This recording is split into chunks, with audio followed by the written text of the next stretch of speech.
under the Constitution of the United States,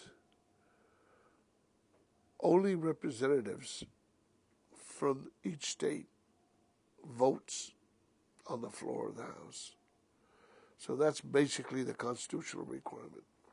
You have to represent a district from a state, which gives reason why to this day the congressional delegate from the District of Columbia is still a delegate, does not have the full voting rights as other members because the District of Columbia is not a state.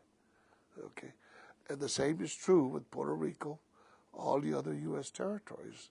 So we are given that status as delegates. But I recall in the 1940s, the delegates weren't even allowed to sit on the dais in the committee. They were not even members, nothing.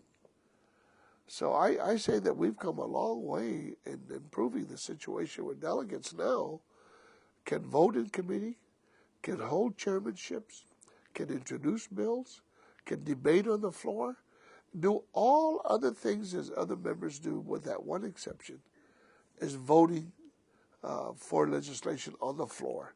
But I can vote in committee.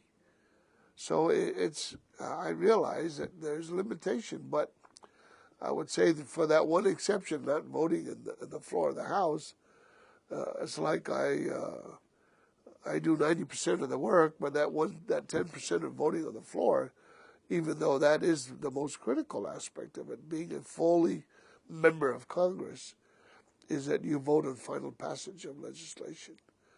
And we're not allowed to do that simply because of the Constitution.